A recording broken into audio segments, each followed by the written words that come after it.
Welcome. This is Ervin Lee, your host of From Beer to the Bible, and we have a very special show. So we're going to get right into it.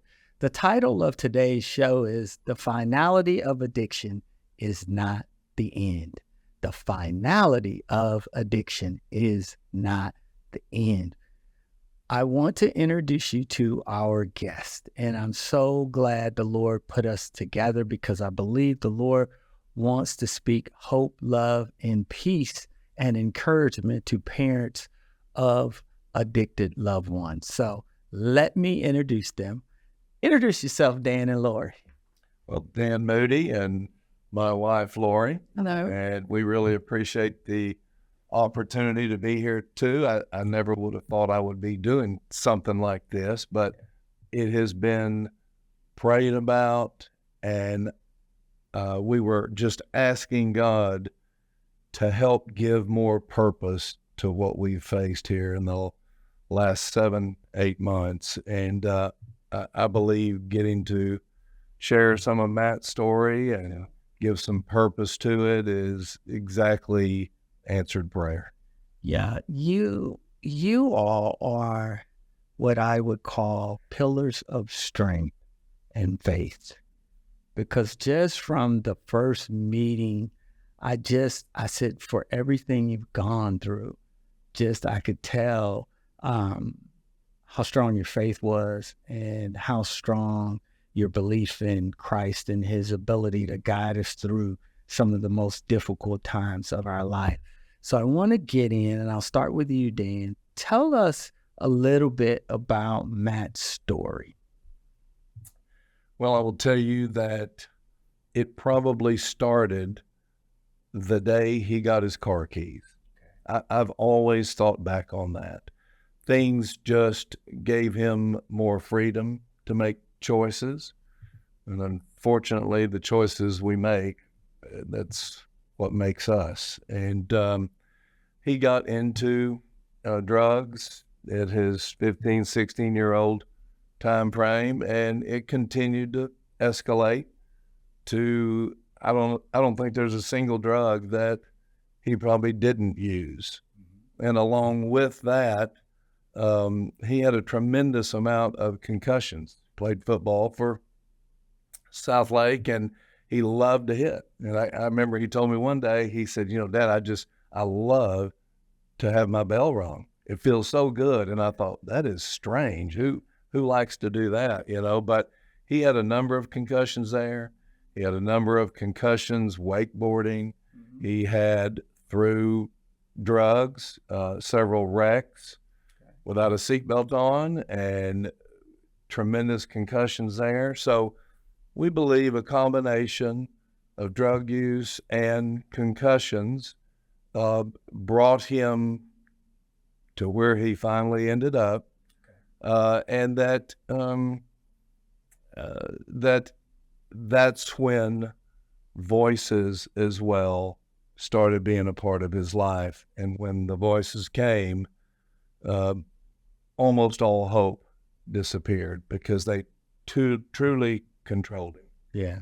Well, I want to, we talked off air about this a little bit.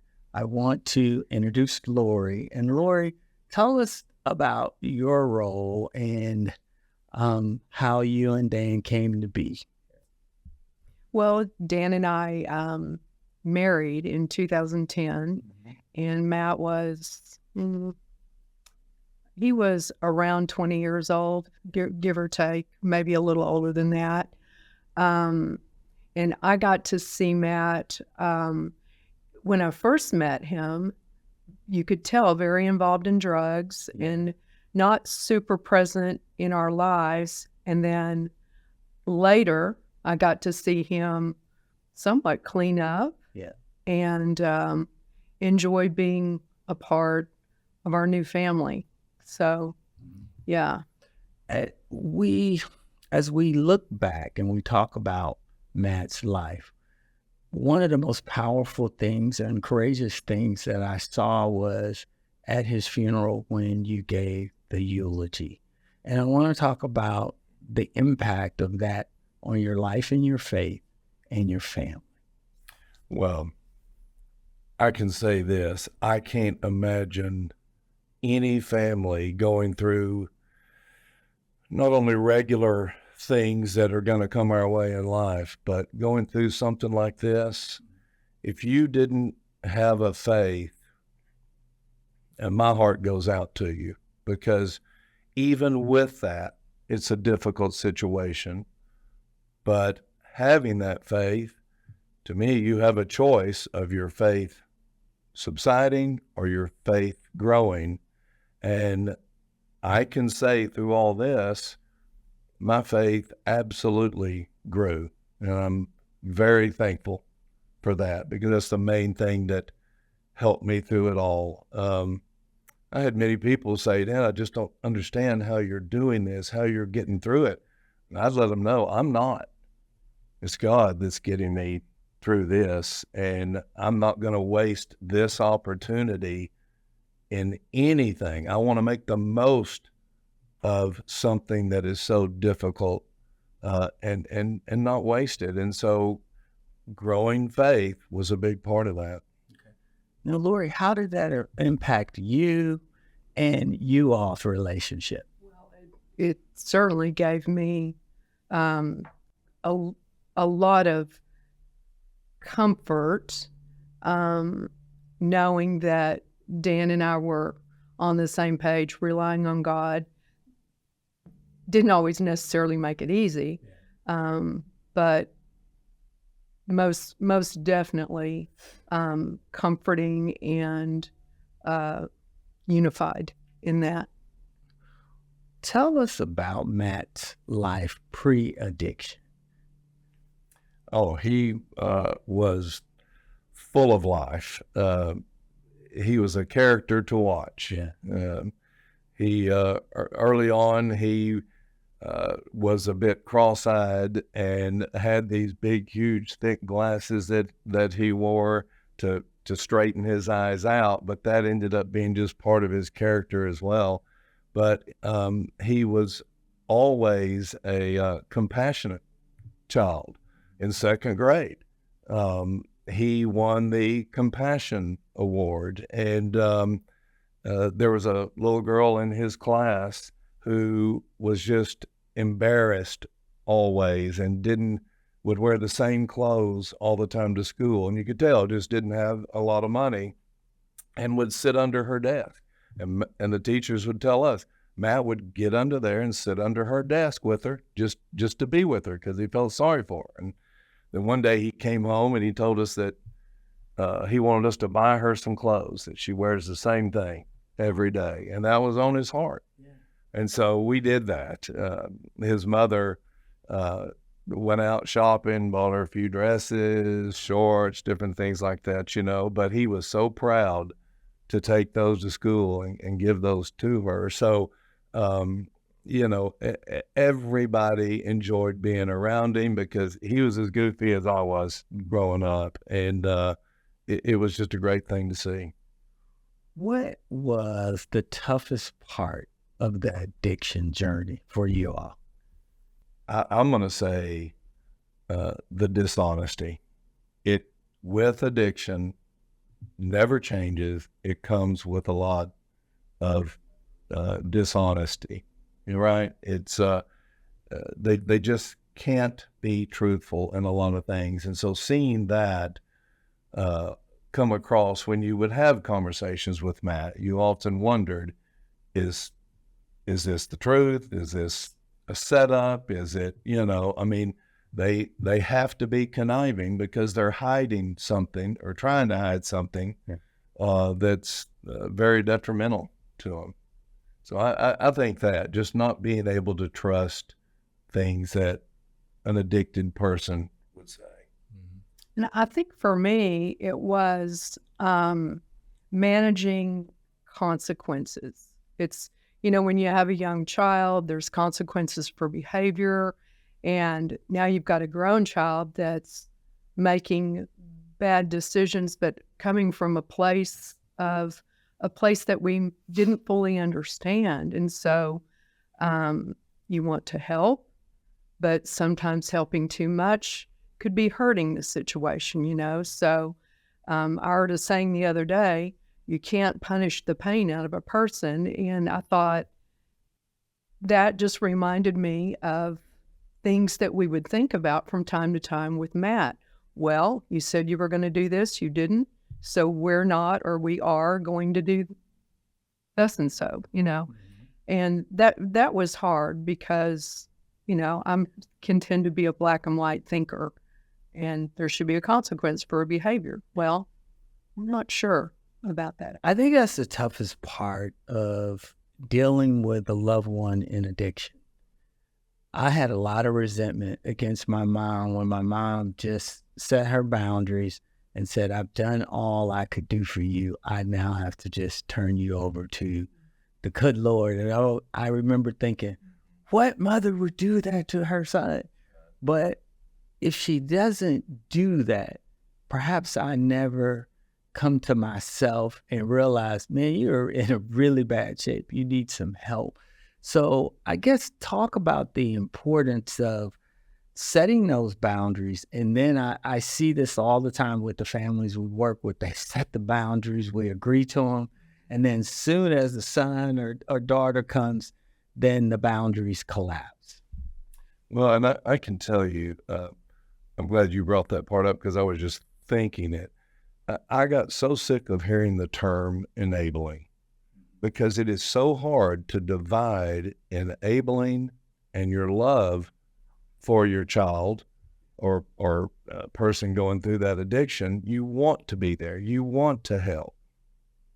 Unfortunately, they don't have the same mindset as you do because they have something else that's taking over where you're not addicted. You're a logical thinker. You think, well, this should be very easy to stop and fix. And I was probably the worst enabler. And if I had to do that over again, I would have loved tougher. And I would have stuck with the consequences that we had put out there better than I did. If there was a 2-week grounding or whatever, I was the guy that quit it in a week. I just feel like it would have actually shown my love more to stick with those consequences and see them through than just the soft heart I had and the love I wanted. And I didn't want him in it.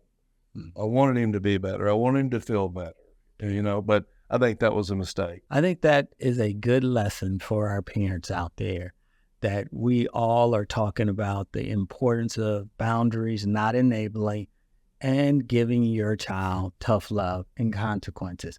And even the Lord allows us to suffer. He gives us consequences, allows consequences in our lives when we sin. Our sins are forgiven, but that does not mean he does not allow us to suffer consequences. And I think even now with the gospel, we don't talk about the full gospel. It says in the book that you will have trials, you'll have tribulations. It also says many are the afflictions of the righteous, many. But it also ends with, and God delivers us from them all. All is greater than many, the last time I checked. So I want to pivot a little bit and talk about the impact of addiction on the total family, everyone else. What was that like? It's one of the toughest things a family can endure. Again, you think, hey, this can't be fun for you either. Let's fix it. Let's get this stopped. Let's move on. Let's enjoy our life. But just what you said a minute ago, that we are guaranteed God is going to place things in front of us to deal with. Yeah. And I would say 5 to 7 years ago, I totally changed my thinking about that. I used to think, oh man, I want everything to run smooth. I don't want to have a problem. I want as much time to go in between issues. God, come on, I want my life to just be a skate walk, right? then I started realizing and appreciating those times, because all it did was grow my faith. It allowed me to lean more on God. And I shared it at work with some of our employees. They just couldn't understand the way I would think about things that would come up. And I said, hey, this is an opportunity to show your faith to people. Mm-hmm. So I started actually inviting that, as strange as that sounds, but boy, did I enjoy my life more once I understood that principle and realized that that's going to go on between now and the grave for me. Mm-hmm. And I have a choice. I can either grow my faith through it, or I can complain about it, or try to wish it away. So I appreciate it more than that now. Okay. Lori, what are your thoughts?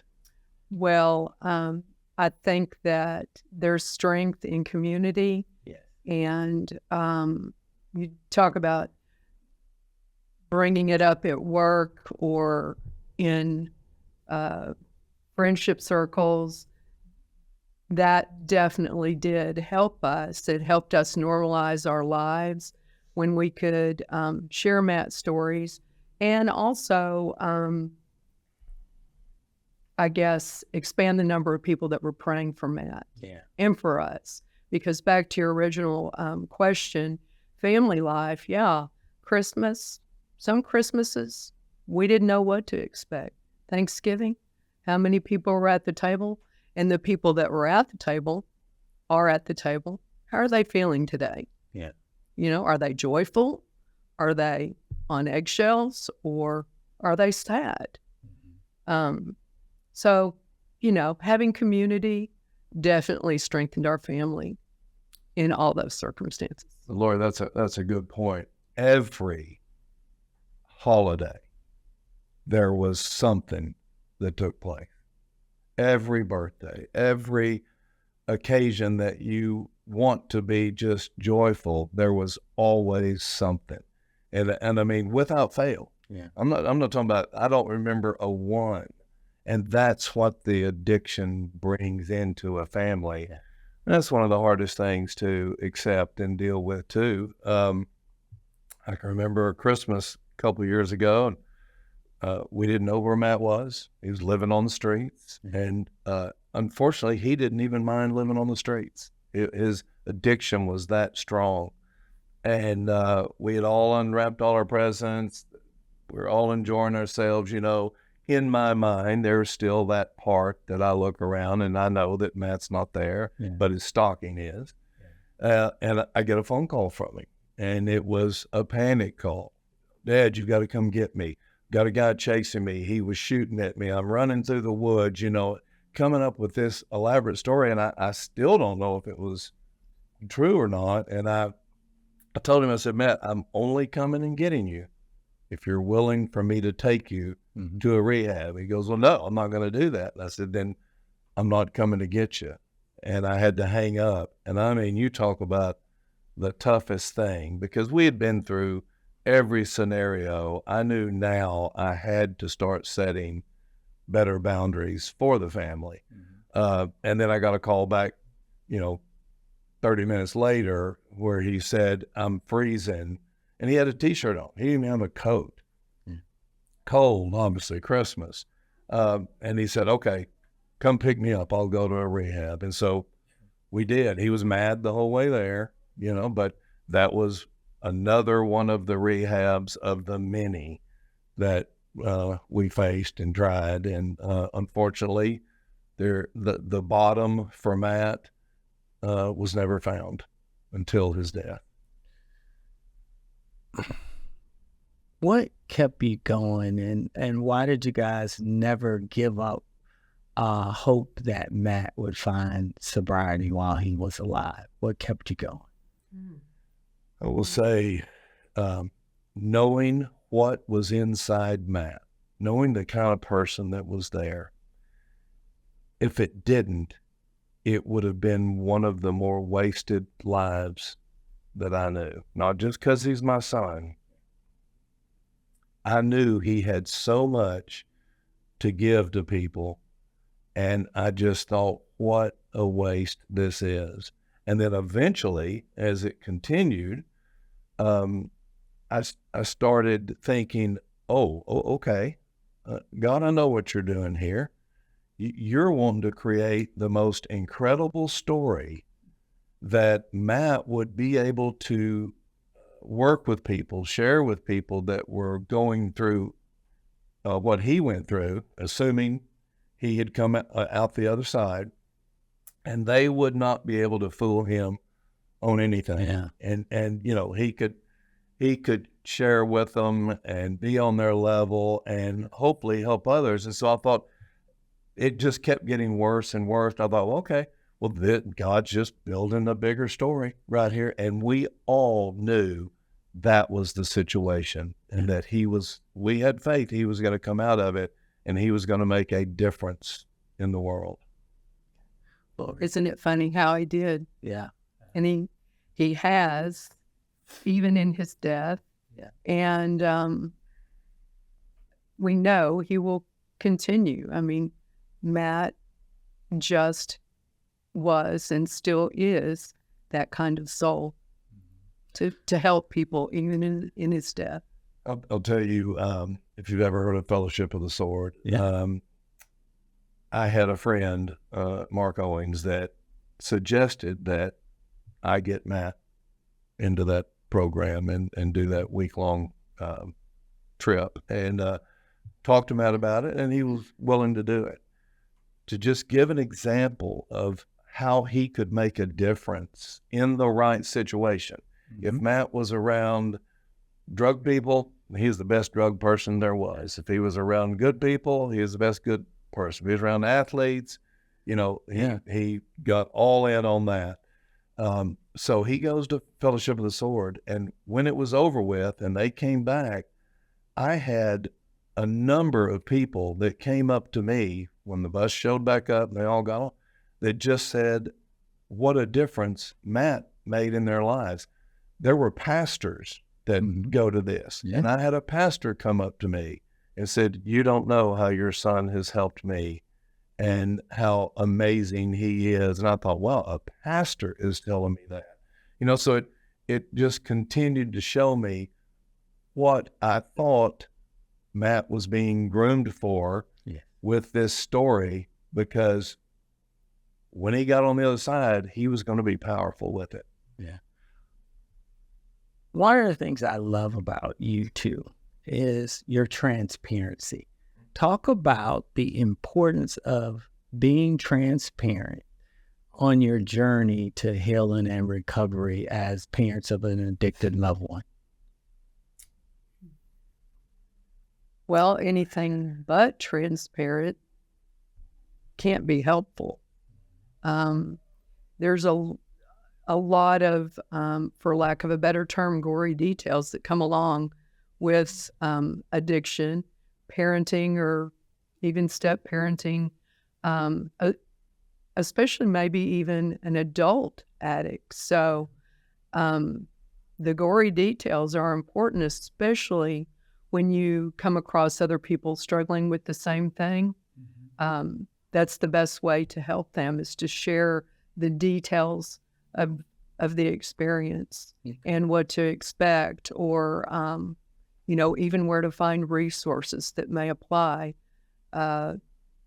It's not pretty, but you know, that transparency is important. I have a question, and I have to ask this. What was it like to watch your husband suffer? Now you're going to get me emotional.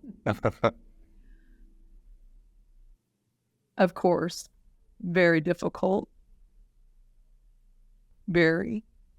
And how did you try to support him as he was, because what happens with us, and I can say this because I was one, is that we think we're only harming ourselves. I'm only hurting myself, when we're creating this whirlwind of collateral damage that if we do get sober, we get to realize, wow, I burned down the house. I really was hurting mom, dad, my sisters, my brothers, my friends, my career. we're actually helping other people suffer with us. So, I mean, how did you try to support them and encourage them? And what did you say and what did you do? Well, we tried to talk, if we were taking some action of some kind, or Dan was, Dan's pretty much an open book, and he would tell me what's on his mind or what his next thought or move or way of assisting Matt would be. And I would find ways to kind of have Dan talk that through with me, even when we differed in opinion, on an approach. I'd like to think often I'd find a gentle way to put my opinion in there. Of course, we definitely learned to pray about things before we did or he did anything when it came to Matt or anything for that matter. But I just try to stay patient, and when I thought I had something logical to add or even differing to add, I'd try to get his attention on that, and at least throw it out there for something else to be considered before he made a final move. Well, let me just tell you even more than that, because Lori is a humble person, doesn't like talking about herself, always wants to know about you, and that's one of the things that really attracted me to her. But, God, it's always said, God will never give you more than what you can handle, but also he will equip you for those things.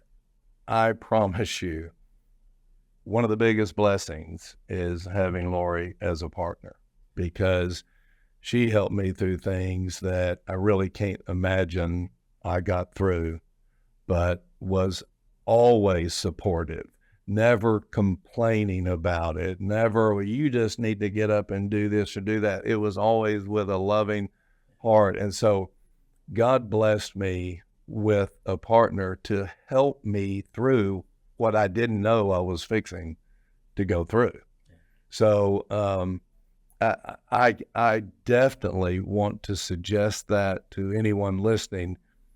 The two people have to stay together, and you have to support. And otherwise, as bad as it was, I can't even imagine the level it would have gotten to had we been at odds, or Lori had not been as supportive as she was. So I just thank God on a daily basis for that, because made it a lot easier than it could have been.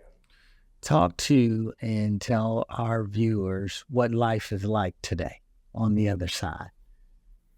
Well, we knew that Matt was building this story, and it was going to be one that he was going to be able to help thousands with. The night that I got that phone call from the morgue, it's a phone call I had dreaded for 15 to 18 years.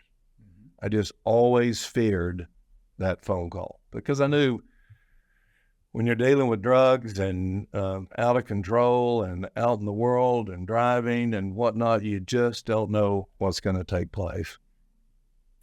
And I got that phone call at 11:30 at night, the evening that the next morning I was picking Matt up to take him to breakfast and go to the Freedom House, Freeman House, excuse me, in Dallas. And it's a place where they have other incarcerated people that have gotten out, and they help them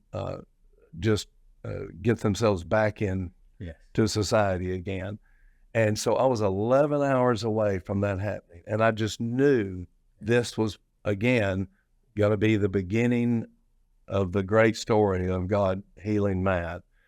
And when that didn't happen, that shook my world, as you can imagine. And I thought, what is the purpose now? It's over. Our title here The finality of addiction, most of the time, is death, right? Yeah. And to think that that story wasn't going to be told by Matt, it became apparent to me basically when I had the opportunity to do that eulogy for Matt. I knew I had one opportunity to honor Matt, and as nervous as I was about doing it, as anxious as I was, I knew I had to. Yeah. And I can't tell you the number of people that were there, and believe me, God got me through that one. Yeah. I don't know that we got time to tell that story of what happened that morning of the service, but Tell it. well, I had been working on that eulogy for a couple of weeks and just praying for God to speak through me. And I got up that morning, and my dad had always told me, anytime you're going to give a talk or anything, because he did a lot of them, he said, the first thing you do, you get up in the morning, you go over your notes because you'll remember it better when you actually are giving the talk or the speech. And so I got up and I went into my office and I opened my notes up and I started going through them. And I mean, for the first time, nothing made sense. I thought, oh my gosh, this is horrible. I can't do it. I mean, I was totally broken, totally realized that I would not be able to pull this off. And I thought, I don't have time to rewrite it, but I mean, sheer panic hit. Well, one of the blessings of this with Matt, 3 years ago, I had decided when Matt got incarcerated that I had not prayed enough for Matt. Okay. And I've been through many Bible studies, but I had never read the Bible from the beginning to the end. I knew I hadn't read every word in that Bible. And I had a desire to get up 30 minutes earlier every day to read the Bible and to remind me to pray for my son. So I was praying for deliverance for 3 years, most mornings when I would get up. And in the Bible, I would read a chapter, and then I would have prayer time. And I had a blue pen, and I'd put a little blue tick beside each chapter so that when I go back through the Bible, every time I see that little blue tick, Yeah. that blue tick will remind me of Matt. And it was a blessing he gave me that he didn't even know, because it got me to doing that. And I'm in Luke right now, and I just enjoy the days I get to put another blue tick in there. But I'm sitting there that morning and I thought, well, oh my gosh, I haven't prayed and I haven't read the Bible. What better day should there be for me to do it than the day of Matt's funeral? Yeah. So I closed my notes, started praying. I said, dear God, I said, you see how messed up I am here. You see that I can't do it. You see that I am absolutely broken. If you want this to happen, you're going to have to take total control right now and take this over, and you do the eulogy. You speak through me. And then did my reading, and I opened my notes back up again, and everything made sense. Everything seemed like it was in an order, and I was shocked. And I closed my notes. I went and scrambled some eggs, had my eggs. I did a little lymphedema treatment from some cancer stuff I'd been through, got up, took a shower, and I had peace the whole time.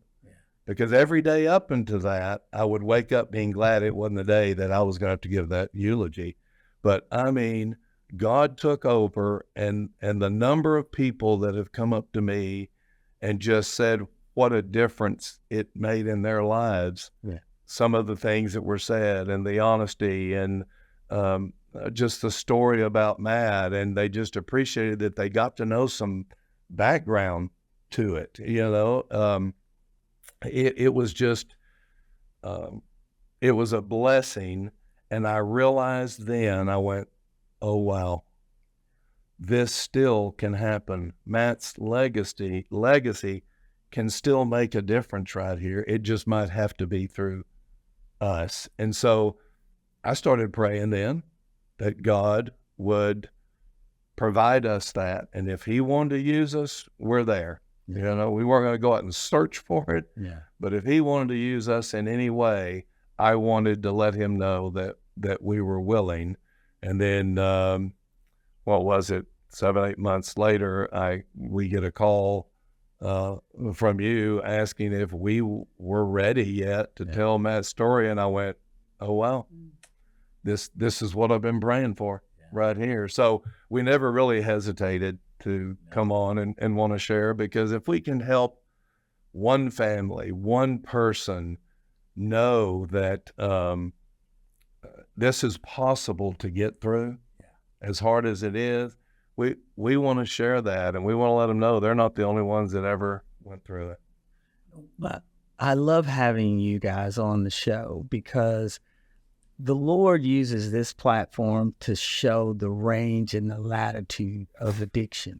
Too many times we think of addiction as the guy that has the sign that says will work for food. Well, it's not just him.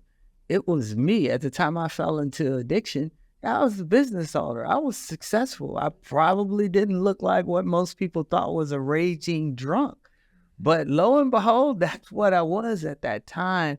And I love that you guys are both business owners, you're successful, and we can have all these things that the world says, if you have these things, you will be happy. You live in this neighborhood, you have a business, you have kids, like you said, everything's going to flow smoothly. And what I realized, we pray this prayer often, Lord, not my will, but your will be done. And I had to start adding to that. Help me to be able to stand and accept your will. Because sometimes my ideal of what I want for my life is not what God allows to happen. And so many times we believe and we have an ideal of an ending, right? I had an ideal of an ending of how I was going to get out of addiction, that the Lord was going to touch me and my alcoholism would go away. That isn't what happened. I didn't get the magical touch. I had a process to go through. And as I look at Matt's life, you guys are going to be the ambassadors for his testimony. You will be the ones to carry the gift that was his life, just by knowing you all. Matt, who I never met, has impacted my life, and now is going to impact, I don't know how many thousands of people. So I want to encourage you all to keep telling his story, keep telling his testimony. And as we were talking, I wanted you all to share how important it is around prayer, because oftentimes our first response is to call a friend or call somebody who's been through it, when actually we should go talk to the Lord about it. So talk about the role of prayer and prayers you may have prayed to share with our audience. Well, I was just going to say, we prayed so much, or I certainly did, for healing for Matt. And, of course, my will, my desires was for Matt to be healed on this side of heaven, right? But when we look at how Matt died, how quickly he passed away once he came out of being incarcerated, and just the circumstances surrounding his death, it was God's mercy that God took him when he did and how he did, and how those prayers now in retrospect were answered, are answered. He's healed. Yeah. He was a believer. We know he's with Jesus. Yeah.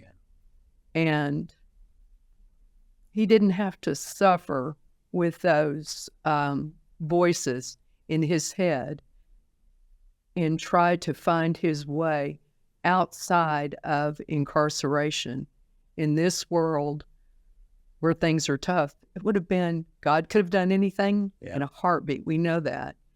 But that would have been a very difficult road for Matt and all of us that loved him. Well, and prayer, without a doubt, is powerful, and it's self-healing. And, having that relationship with God is so necessary. But I want to add something else to that. Mm-hmm. Being in the Word on a daily basis. For this last 3 years, that has made the biggest difference. And I'm so thankful that with Matt's situation, that realization came about, and I started doing that, because the combination of being in the Word and prayer are so much more powerful than either one of them by themselves. So I just encourage anyone to do that. And I'm getting a little nervous. I'm getting near, I'm in Luke right now. When it first started, there was a few pages over here and a lot of pages over here, and now all those have flipped over here, and now there's a small number of pages left. And I thought, wow, what am I going to do? Well, after reading Matthew and Mark and being in Luke, I thought, I know I'm coming right back to those. I want to hear those stories again, and I want to read that. But I just encourage to do both, because I did not realize how powerful that was. But again, another blessing of this situation with Matt. I will tell you this, and it might surprise people out there to hear this, but we truly expected Matt to be healed this side of heaven, as Lori said. Yeah. And we made that prayer. But the last 7 days I was with Matt, he was at a mental hospital. They were doing some treatment for him, and I got to spend a lot more time with him, because prior to that, I'm spending time with him through a plexiglass window. And to watch your son go in as a 230-pound guy, and then within a year, he was 140 pounds, had super long hair, long beard, long fingernails. And I remember the day he came around the corner, because I didn't go see him for a good 6-8 months, because I was upset as to what was going on. And I thought, he just needs to deal with this himself. Maybe this will be the answer to it. And when he came around the corner and he looked like a prisoner of war, just like you see in the movies, I was stunned, because those voices would tell him he didn't have the right to eat. The voices told him that he didn't deserve a mattress or a pillow or a blanket in jail. And he slept on a concrete pad without any of those for 3 years, because the voices told him that. So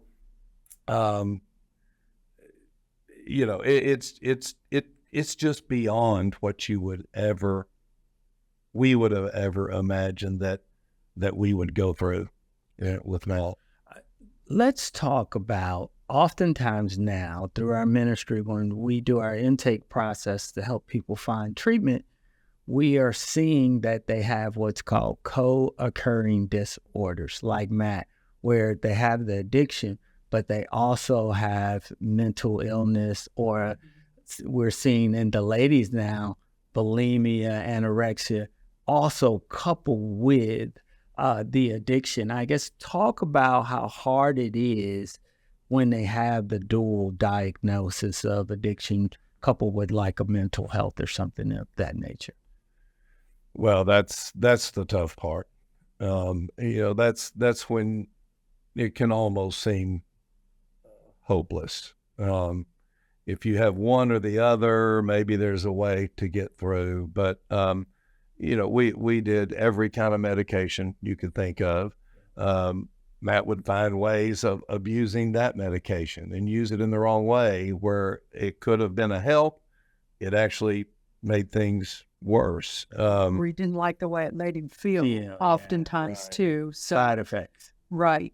And then, of course, him being an adult, you know, we couldn't control that medication or make sure that he took it. And, you know, I felt for Matt. I couldn't imagine what that feeling would be like. And I could really start to understand how helpless he had to feel. It's just tough when those two things collide. As we get ready to close, I'm going to task you both with encouraging not only the parents of addicted loved ones, but parents who've lost a son or a daughter. And let them know that through it all, there is love, hope, and peace on the other side. Well, it's when you've been through what we've been through and what we saw Matt go through with the torment of the voices. I was going to mention a minute ago that last 7 days, I really believe God showed me that this was going to be the rest of Matt's life. The voices were just in him so hard. And, you know, he's not addicted at this point. I mean, he's 3 years of being clean, right? But the voices took over. I changed my prayer to not a prayer of healing for Matt, but I started praying for God. I said, if this is the rest of Matt's life, please bring him home. Because I knew he was a believer. I knew he had accepted Christ. I knew his name was in the book of life. And I couldn't imagine him living the rest of his life like this. And 7 days later, Matt passes drug-free. Even though we didn't know it, I was waiting for that 30-day period for the toxicology report to come back. And I just thought, oh my gosh, he got out, and in a 4-hour period, he found drugs. Comes to find out there were not any drugs in his system. As Lori likes to tell, God finally said, hey, you guys get out of the way. I got this. He's suffered enough. I'm bringing him home. And he died of hypothermia outside in 106-degree weather, waiting to go into the night shelter for me then to pick him up the next day. So it was just, that was such a relief that Matt didn't take his own life, that God blessed him and took him out of those voices. And I think I said in my eulogy, the only voice that Matt hears now is the voice of Jesus, and what a difference that is from voices tormenting you to voices blessing you. So I'm just thankful for that. Lori? I would just challenge parents, especially those that have lost, to find the joy, and pray for that joy. There is joy, that there is relief. I think for parents, there's oftentimes a lot of guilt, but they're God's children. They're on loan to us. So if God chooses to take them, I think there's joy in that. Even though I'm sad saying that, it can be very joyful. So find the joy. It's really there. A couple of weeks ago, I got a call that a friend of Matt's from school had gotten some cocaine, and it was laced with fentanyl, unbeknownst to him, and he passed. His name was Matt also. And so I was going to the funeral of Matt's friend, named Matt, same church, same everything, and how tough that was. And as I went through the receiving line with the parents, the one thing that I told them, because they knew I had experienced this, 7-8 months earlier, I just told them, I said, let me tell you, the sun does shine again. You just have to stay with God, stay in prayer, stay in the Word, and be open to helping others. And it just gives purpose. And as long as there's purpose to mass passing, I can live with it. If there wasn't, I don't know that I could. So we're just thankful for that. Well, I want to encourage you guys again, Lori and Dan. You're amazing. And as you were talking, I had this burden that the Lord was saying, well done, my good and faithful servants. You were good stewards of the Lord's Son as long as he had him on loan to you.